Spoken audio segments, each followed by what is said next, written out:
संविधान इनके लिए सिर्फ एक खेलने की वस्तु है, मानने की वस्तु नहीं है। क्योंकि संविधान की धज्जियां उड़ा दी थी 1975 में। इसी संविधान की धज्जियां उड़ा के उसके प्रियम्बल को बदल दिया था मुस्लिम तुष्टीकरण के लिए, सेकुलर और सोशलिस्ट जोड़ने के लिए। तो उस वक्त संविधान नहीं था, सिर्फ खेलने की वस्तु थी। आज भी खेलने ही की वस्तु है। सुप्रीम कोर्ट ने जो निर्णय दिया है उसका स्वागत करना चाहिए, खुले दिल से स्वागत करना चाहिए सबको। और जो सुप्रीम कोर्ट के निर्णय का स्वागत नहीं करता है उसको संविधान विरोधी ही कहेंगे। असीम वकार साहब, आप स्वागत करते हैं, खुश हैं? आज सुप्रीम कोर्ट ने महिलाओं को उनका हक दे दिया। चलो भाई देखो अब मैं क्या करता हूं। देखिए, सबसे पहली बात तो खाली भारत में नहीं, पूरे विश्व में कोई भी जज चाहे कितनी ही बड़ी पढ़ाई कर चुका हो, लेकिन यह बात सच है कि वो जज भगवानों से, देवदूतों से, अवतारों से और पैगंबरों से बड़ा नहीं हो सकता। बात तो सही है। एक और छोटी सी बात बोलना चाह रहा था। जब तक शौहर और बीवी आपस में एक साथ रह रहे हैं, एक रिश्ते में हैं, तब तक शौहर के ऊपर बीवी का खर्च उठाना फर्ज है। लेकिन अगर दोनों की तलाक हो गई, पति अलग हो गया, पत्नी अलग हो गई, अगर तलाक नहीं हुई है तब की बात नहीं कर रहा हूं, तलाक होने के बाद अगर पति अलग हो गया, पत्नी अलग हो गई और दोनों के बच्चे नहीं हैं, तो दोनों एक दूसरे के लिए गैर हो गए। अब एक गैर आदमी से आप गैर औरत का खर्चा उठाने को क्यों कह रही हैं? लेकिन अगर बच्चा है तो उसकी लायबिलिटी पति पर या पिता पर बनती है।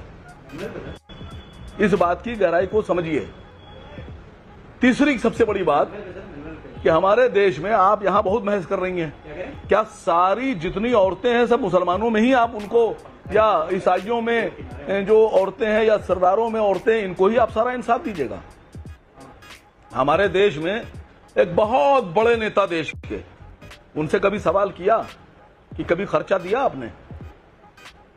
पूछा आपने कभी कि इतने साल में आपने कभी, भाई तलाक तो नहीं हुई, कभी पूछा आपने कि कितना खर्चा दिया पर मंथ?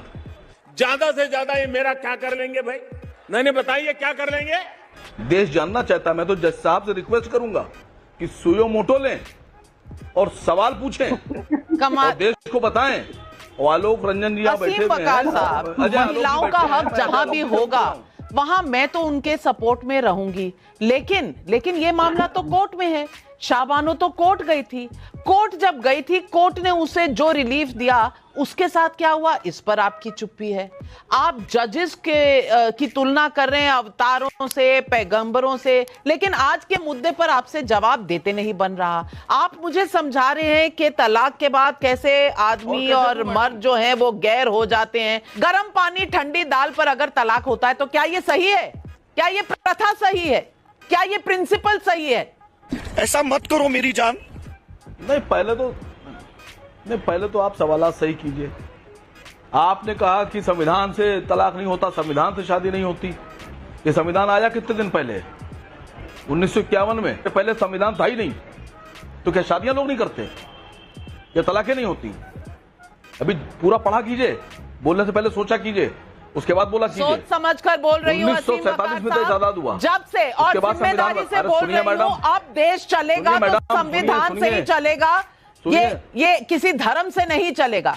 1951 के बाद आप और मैं जी रहे हैं। लगती हैं संविधान के हिसाब से चलेगा तो संविधान के हिसाब से तो बात कर रहे हैं यहाँ पे हम लोग। बात सुनिए, पहले जो सवाल पूछ रहा हूँ 1951 के बाद पूछिए।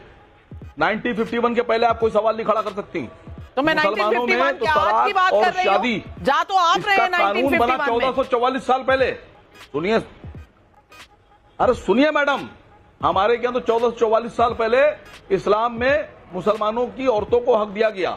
आपके यहाँ तो हिंदू मैरिज एक्ट था ही नहीं, आपके धर्म में मैरिज ही एक्ट नहीं था, आपके धर्म में डाइवोर्स नहीं थी। आपके यहाँ जो 54 में कानून बनाया है स्पेशल हिंदू मैरिज एक्ट, इसमें जो डाइवोर्स सिस्टम है वो मुसलमानों से लेकर लगाया गया। आपने हमसे लिया है कानून। अरे भैया, नहीं था सिस्टम। आप और हमारे कानून पर सवाल खड़ा संविधान से चलते हैं, हमारे मजहब पर सवाल खड़ा कर रही है। जनता माफ नहीं करेगी। मैं तो समझ नहीं पा रहा हूँ कि असीम वकार जी अलग कमरे में बैठे हैं, इनके घर की महिलाएं ये सब नहीं देख सुन रही हैं या सुनती भी हैं तो ये सबकी आवाज दबा देते हैं। अरे भाई, हिंदुओं में तलाक आप अपनी फिक्र कीजिए और जरा ये बताइए कि जिन महिला को गुजारा भत्ता नहीं मिल रहा है नेताजी के द्वारा, बहुत बड़े नेता के द्वारा, महिलाओं को छोड़िए, आप महिलाओं की बात कीजिए। अब 28 लाख हिंदू औरतें ऐसी हैं जिनको अबेंडन कर दिया गया। अरे सुन तो लो भाई। 28 लाख 28 लाख औरतें जिनको अबेंडन कर दिया गया हमारी हिंदू बहनों को, इनको इंसाफ कौन देगा? पाकिस्तान